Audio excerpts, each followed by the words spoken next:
신문 읽어준 남자입니다. 오늘은 창과 방패의 대결이 저희 돌직구쇼의 주제입니다.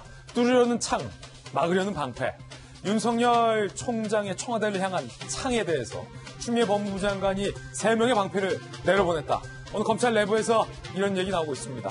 지금까지는 그 창이 방패를 뚫지 못하고 있는 것으로 보이는데 결과 어떻게 될까요? 잠시 후에 이야기 나눠보겠습니다. 오늘 조간신문 어떤 뉴스 보도하고 있는지도 전해드리죠. 동아일보입니다. 외교안보 이슈부터 짚어보죠. 미국의 연합체 국제해양안보 구상에 참여하지 않고 대한민국이 호르무즈 해협에 독자적으로 파병키로 결정을 했습니다. 국방부는 청해부대 파견 지역을 확대하겠다라고 얘기를 했습니다. 왕건함이 사진에 보이시는 교민과 우리 선박을 보호하겠다라고 밝혔는데 대이란 관계, 우리 파병되는 장병들의 안전이 가장 큰 걱정입니다. 여당에서는 이거 국회 비준동의 대상 아니기 때문에 문제없다라는 입장이 나오고 있습니다. 결국에는 미국이 끊임없이 우리에게 요구했던 호르무즈 해협의 파병에 대해서 우리 정부가 미국 측의 요구를 대승적으로 들어주었다라는 해석입니다. 다음 신문입니다. 이번엔 조선일보입니다. 오늘은 이겁니다.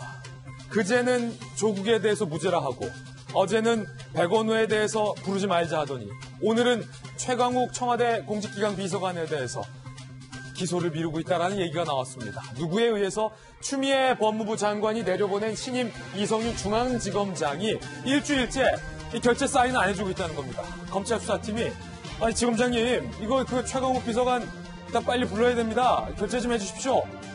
알았어 줘봐 하고 일주일째 결재를 안 하고 있다. 잠시 후에 이 이야기 나눠보겠습니다. 어쩌면 검찰 내부에서는 추미애 법무부 장관이 내려보낸 3명의 방패 중에 이 이성윤 방패가 가장 큰 방패다라는 얘기까지 나오고 있습니다. 이 검찰 수사팀 일각에서는 결국 조국도 백원우도 최강욱도 다 조사 못하는 것 아니냐라는 무기력한 목소리까지 나오고 있다고 합니다. 잠시 후에 전해드립니다. 네, 다음 신문입니다. 이번엔 한겨레 신문입니다. 이것도 좀 걱정이에요. 중국 춘절인데 이 관광 인파가 한국으로 몰려들고 있는데요. 신종 코로나 바이러스 이 공포 때문에 확진자를 접촉한 사람만 국내 33명인 것으로 집계가 됐습니다. 중국 춘절 관광 인파의 검역 비상이랍니다. 사진 한번 보시죠. 자, 불행 중 다행히도 첫 확진 중국인 상태는 안정적입니다. 하지만 근접 접촉한 승객과 승무원들이 44명, 출국자 11명 이 중에서 나갔어요. 빼면 33명 능동적으로 감시를 하고 있습니다. 별도로 중국에 다녀온 14명에 대해서도 우리 보건당국이 관리를 하고 있습니다. 격리됐던 환자들은 모두 다행히 음성으로 판정이 됐습니다. 그런데 이제 춘절이에요. 하루에 3만 명이 우리 대한민국에 입국을 합니다. 북한의 유명 관광지에 이 중국인 관광객들을 좀 제한하는 조치가 실행됐다고 합니다. 이 신종 코로나 바이러스 그만큼 무섭다는 거죠. 우리 보건당국 더욱더 신중히 신경 써야겠습니다. 다음 신문입니다. 이번엔 한국일보입니다. 총선 얼마 안 남았습니다. 총선 이슈 오늘 한국일보는 여당의 3명에 주목을 했습니다.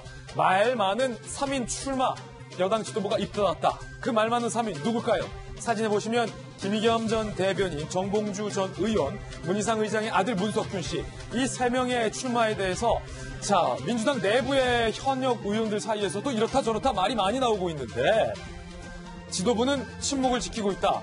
지도부의 침묵 과연 어떤 의미일까요?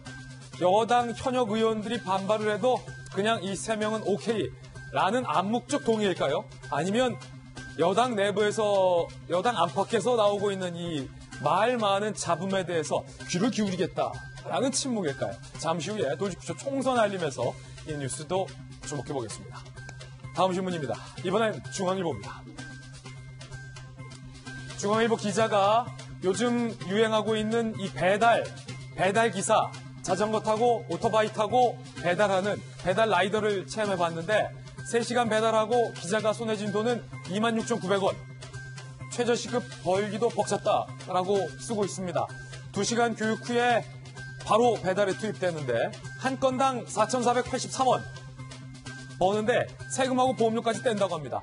월 400건 가까이를 배달해야 한 달에 175만 원 수입이 손에 쥐어진다고 하니까 이거 어딜 가나 어떤 일이든 세상에 쉬운 일은 없다. 오늘 중앙일보 기자가 아주 땀을 흘리면서 귀한 깨달음을 얻은 것 같습니다. 지금까지 신문 읽어주는 남자였습니다.